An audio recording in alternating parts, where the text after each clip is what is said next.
नरेंद्र कुमार यादव ने पचम्बा थाना प्रभारी के 7वें प्रभारी के रूप में योगदान दे दिया है।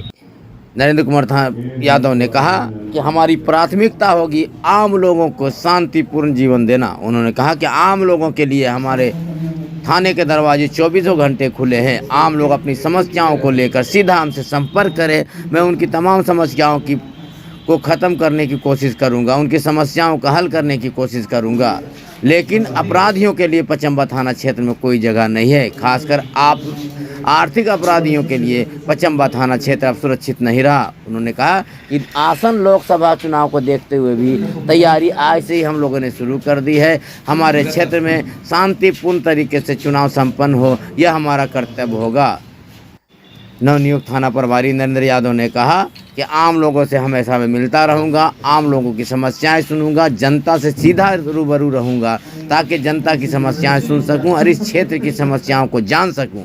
कहा कि आज मेरा पहला दिन है, मैं जल्द ही पूरे क्षेत्र का भ्रमण करूंगा और आम लोगों से अपील करूंगा कि वो अपनी समस्याओं को लेकर सीधा हमसे संपर्क करें, उनकी हर समस्याओं का समाधान होगा। कहा कि जनप्रतिनिधियों से भी संपर्क करके उनसे भी इस क्षेत्र की समस्याओं को जानूंगा ताकि आम लोगों को राहत की ज़िंदगी जीने को मिले। कहा अपराधियों के लिए अब पचम्बा थाना क्षेत्र सुरक्षित नहीं रहा।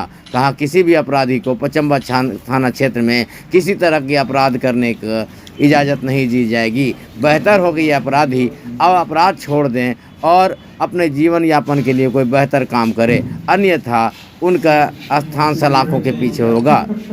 कहा कि हमारे वरीय पदाधिकारियों ने भी सख्त निर्देश दे दिया है कि किसी भी कीमत पर किसी तरह के अपराधियों को बख्शना नहीं है। कहा इसी अपने वरीय पदाधिकारियों के दिशा निर्देश पर काम करते हुए उसे पूरे पचम्बा क्षेत्र में शांति बहाल करना, आम लोगों के समस्याओं को सुनना, अपराध को रोकना हमारी प्राथमिकता होगी।